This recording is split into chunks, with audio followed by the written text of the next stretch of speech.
ইরানকে ধ্বংস করতে গিয়ে কোটি কোটি ডলারের ক্ষতির মুখে ইসরায়েল, পাশে নেই একমাত্র বন্ধু ট্রাম্পও।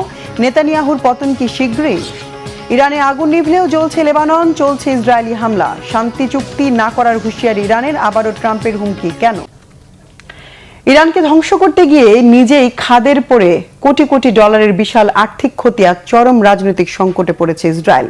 সামরিক বিশ্লেষকরা এই পরিস্থিতিকে 2023 সালের 7 অক্টোবরের পর নেতানিয়াহুর সবচেয়ে বড় ব্যর্থতা হিসেবে দেখছেন। যদিও চুক্তির তোয়াক্কা না করে ইরানকে পারমাণবিক অস্ত্র তৈরিতে বাধা দেওয়ার এবং লেবানন সিরিয়ায় আগ্রাসন বজায় রাখার অনড় ঘোষণা দিয়েছেন ইসরায়েলি প্রধানমন্ত্রী।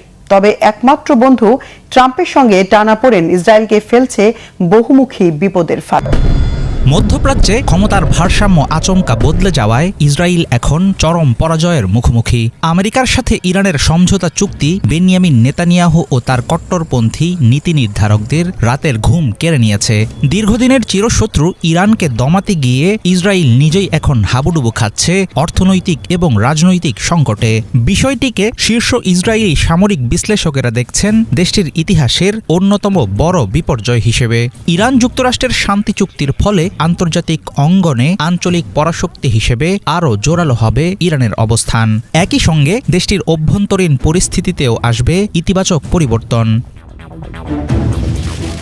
বিলিয়ন বিলিয়ন ডলারের জব্দকৃত তহবিল ফেরত পাওয়ায় আগের চাইতে শক্তিশালী হবে ইরানের হাত। এই বিপুল অর্থ দিয়ে লেবানন, ইয়েমেনের আঞ্চলিক প্রক্সি গোষ্ঠীগুলোকে সুসংগঠিত করতে পারবে আইআরজিসি।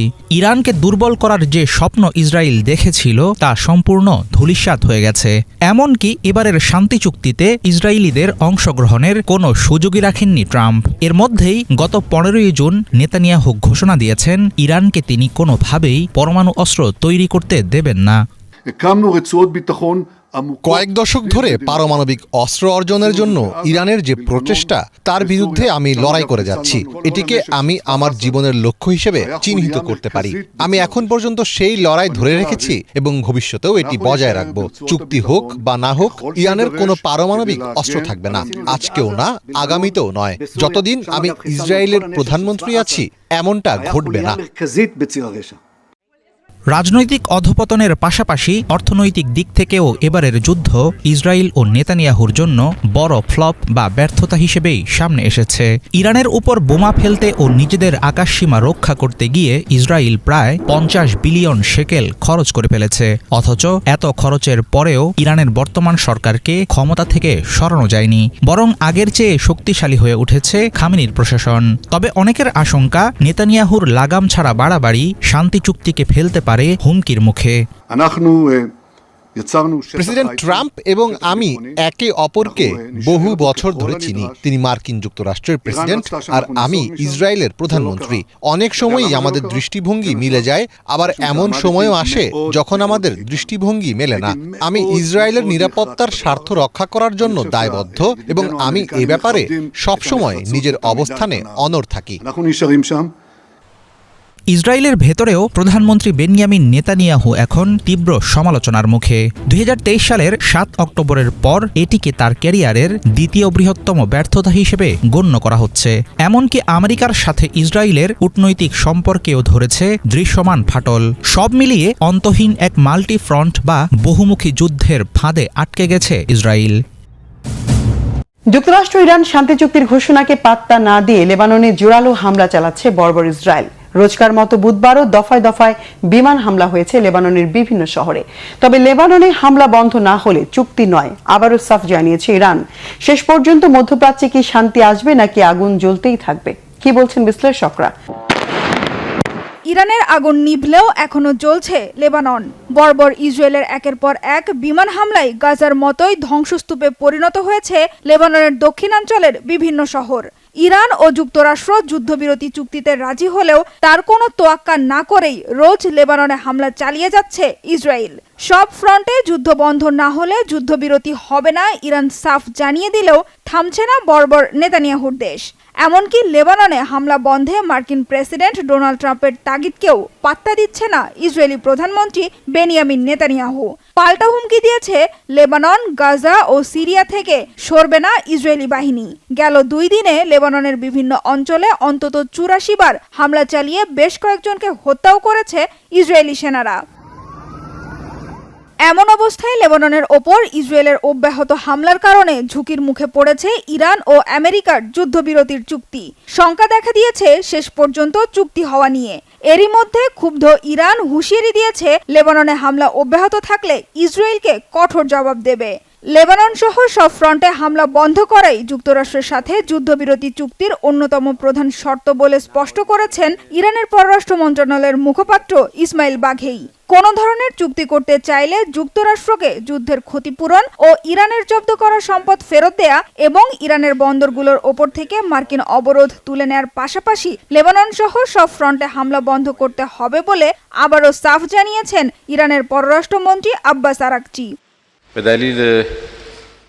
যুদ্ধ শেষ করতে চাইলে অবশ্যই দখলদারি বন্ধ করতে হবে।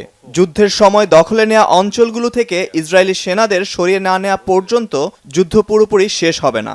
লেবাননের উপর এখনও ইসরায়েলের হামলা ও দখলদারিত্ব চলছে, যা সমঝোতা চুক্তিকে লঙ্ঘন করছে। ইরান ও যুক্তরাষ্ট্রের মধ্যে আসছে শুক্রবার সুইজারল্যান্ডের জেনেভায় সমঝোতা চুক্তি সইয়ের কথা রয়েছে। এরই মধ্যে মার্কিন প্রেসিডেন্ট ডোনাল্ড ট্রাম্প বারবার দাবি করছেন আমেরিকার পক্ষ থেকে ডিজিটালে চুক্তি সই হয়েছে, এখন বাকি শুধু আনুষ্ঠানিকতা। আর এরপরই 60 দিনের আলোচনা শুরু হবে পরমাণু ইস্যুসহ অমীমাংসিত বিষয়গুলো নিয়ে। তবে ইরান চুক্তির শর্ত না মানলে আবারও হামলা শুরুর হুমকি দিয়েছেন প্রেসিডেন্ট ট্রাম্প। বিশ্লেষকরা মনে করছেন লেবাননে যুদ্ধ বন্ধ না হওয়াই সমঝোতা চুক্তি এখনো হুমকির মুখে। ভেস্তে যেতে পারে হরমুজ প্রণালী পুরোপুরি খুলে দেওয়ার সম্ভাবনাও। আর ইরানের বন্দরগুলোর ওপর এখনো আমেরিকার অবৈধ অবরোধ বহাল থাকলেও গেল 2 মাসের মধ্যে প্রথমবার 3টি তেলবাহী ট্যাঙ্কার জাহাজ হরমুজ পাড়ি দিয়ে ইরানে পৌঁছেছে। শুধু তাই নয়, 2 মাসের বেশি সময় বন্ধ থাকার পর হরমুজ প্রণালী দিয়ে অপরিশোধিত তেল রপ্তানি শুরু করেছে ইরান। ন্যাশনাল ইরানিয়ান ট্যাঙ্কার কোম্পানির 2টি সুপার ট্যাঙ্কার 38 লাখ ব্যারেল অপরিশোধিত তেল নিয়ে হরমুজ পার হয়েছে। যুক্তরাষ্ট্র ও ইসরায়েলের যৌথ হামলাও ইরানের অর্থনীতিকে পুরোপুরি ধ্বংস করতে পারেনি বলে দাবি ইরানিদের। সমঝোতা চুক্তি চূড়ান্ত হলে ইরান আবার খুব দ্রুত বিশ্বের শক্তিশালী অর্থনীতির দেশের কাতারে উঠে দাঁড়াবে বলেও আশাবাদী তারা। ভারতের পশ্চিমবঙ্গ থেকে বহু বাংলাভাষী মুসলিমকে বেআইনিভাবে বহিষ্কার এবং বাংলাদেশে পুশিনের অপচেষ্টায় উদ্বেগ জানিয়ে বিবৃতি দিয়েছে আন্তর্জাতিক মানবাধিকার সংস্থা হিউম্যান রাইটস ওয়াচ।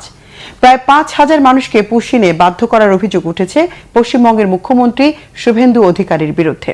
ভারতের পশ্চিমবঙ্গে বসবাসকারী বাঙালি নাগরিকদের, বিশেষ করে মুসলিম সম্প্রদায়ের মানুষদের যথাযথ আইনি প্রক্রিয়া অনুসরণ না করেই জোরপূর্বক বাংলাদেশে পাঠিয়ে দেওয়ার গুরুতর অভিযোগ তুলেছে আন্তর্জাতিক মানবাধিকার সংস্থা হিউম্যান রাইটস ওয়াচ। 16 জুন প্রকাশিত বিশেষ এক প্রতিবেদনে সংস্থাটি দাবি করে ভারতীয় সীমান্তরক্ষী বাহিনী বিএসএফ সীমান্তবর্তী এলাকায় বসবাসকারী বহু মানুষকে জোর করে বাংলাদেশে পুশিনের চেষ্টা চালাচ্ছে। অন্যদিকে বাংলাদেশ সীমান্তরক্ষী বাহিনী বিজিবি যথাযথ যাচাই ছাড়া এসব মানুষকে প্রবেশ করতে না দেওয়ায় অনেকেই সীমান্তের জিরো লাইনে আটকে পড়েছেন। এতে করে সীমান্তে তৈরি হচ্ছে মানবিক সংকট। বিজিবির তথ্য মতে 2026 সালের 1 জুন থেকে বিএসএফ এর অন্তত 21টি পুশ ইন চেষ্টা প্রতিহত করা হয়েছে। এসব ঘটনায় শিশুসহ 200 জনেরও বেশি মানুষকে বাংলাদেশে ঠেলে দেওয়ার চেষ্টা চালানো হয়। অন্যদিকে পশ্চিমবঙ্গের সদ্য ক্ষমতাসীন বিজেপি সরকার দাবি করছে তাদের ডিটেক্ট, ডিলিট অ্যান্ড ডিপোর্ট নীতির আওতায় শত শত বাংলাদেশি অনুপ্রবেশকারী শনাক্ত করা হয়েছে এবং প্রায় 5,000 মানুষকে ফেরত পাঠানো হয়েছে। এদিকে ভারতের এ ধরনের পদক্ষেপের তীব্র বিরোধিতা জানাচ্ছে মানবাধিকার সংগঠনগুলো। হিউম্যান রাইটস ওয়াচের এশিয়া বিভাগের উপপরিচালক মীনাক্ষী গাঙ্গুলি বলেন, ভারতীয় কর্তৃপক্ষ অনেক পরিবারকে জোরপূর্বক বাংলাদেশে পাঠাচ্ছে বা সীমান্তে আটকে রাখছে, যা মৌলিক মানবাধিকার লঙ্ঘনের শামিল। তিনি বলেন, অবৈধ বহিষ্কার বন্ধ করে নাগরিকত্ব যাচাই প্রক্রিয়ায় 2 দেশের মধ্যে সমন্বয় করা জরুরি। হিউম্যান রাইটস ওয়াচের প্রতিবেদনে বলা হয়, সংস্থাটি অনেক প্রত্যক্ষদর্শীর সঙ্গে কথা বলেছে, যারা জানিয়েছেন রাতের আঁধারে বিএসএফ কিছু মানুষকে সীমান্তে নিয়ে গিয়ে কাঁটাতারের ফাঁক দিয়ে বাংলাদেশে ঠেলে দেয়। কিছু ক্ষেত্রে বিজিবি বাধা দিলে পরে তাদের আবার ভারতীয় ভূখণ্ডে ফিরিয়ে নেওয়া হয়। চলতি মাসে এ ধরনের বেশ কিছু ঘটনা ঘটেছে। এ নিয়ে 2 দেশের মধ্যে দেখা দিয়েছে চাঞ্চল্য।